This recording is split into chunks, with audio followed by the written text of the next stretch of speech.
Well, the Social Security Administration paid benefits to a dead woman in Cincinnati for 27 years. Her son, this man right here on the steps, had been cashing those checks. Yeah, this is not an isolated incident either. The Office of the Inspector General found the SSA makes $8 billion a year in improper payments.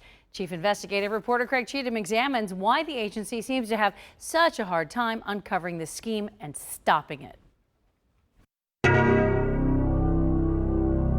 Curtis Joash pleaded guilty to ripping off Social Security for 27 years before the Social Security Administration finally discovered and stopped his fraud. Got a picture, huh? The I-Team caught up with Joash 2 weeks ago after a federal judge in Cincinnati sentenced him to 5 years of probation, including 6 months of home confinement. Federal court records show Joash's mother died in 1990, but her death certificate had the wrong Social Security number. SSA assumed she was still alive and kept depositing money in a bank account she shared with her son. Joash claimed in court records that he notified SSA his mom was deceased, but the agency kept depositing money in their account, and Joash kept spending it. More than 300 payments, adding up to $187,665.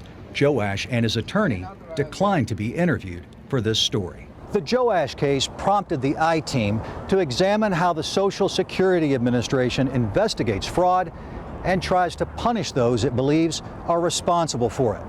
But even those efforts are coming under fire. They meet the definition of dysfunctional, incompetent. Eastern Kentucky attorney Ned Pillersdorf, who did not represent Joash, tells the I-Team he has clients who had their disability benefits terminated in 2015 and 16 because their previous lawyer, Eric Kahn, was under investigation and later convicted in a massive Social Security fraud. Federal court records show the SSA's Office of the Inspector General said it had reason to believe the applications of 1,787 former clients of Kahn had been tainted by fraud.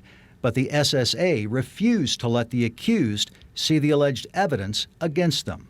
They basically decided to carpet bomb these people with unfair hearings to make it look like they're trying to ferret out fraud. The U.S. Sixth Circuit Court of Appeals in Cincinnati ruled in November 2018 that those SSA hearings violated the rights of the former Eric Kahn clients who lost their disability benefits.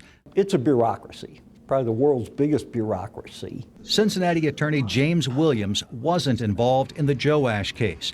He represents people who appeal the SSA's denial of benefits, and before that, he was an attorney with the SSA's Office of Hearings and Appeals. They want to do a good job. Part of the problem is I don't think they have enough personnel to do the good job. Williams blames Congress for what he believes has been the chronic underfunding of SSA. As I like to say with politicians, I like to give them all the blame they deserve.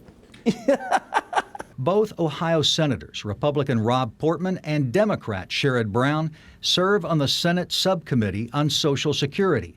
Senator Portman's office did not respond to an email request for comment.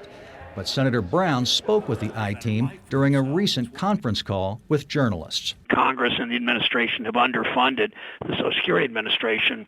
They don't have the money it costs money to root this fraud out. The SSA says its investigations have uncovered billions of dollars in fraud. But according to Inspector General audits, the SSA paid benefits last year to half of the dead people that had been identified as deceased in previous IG audits.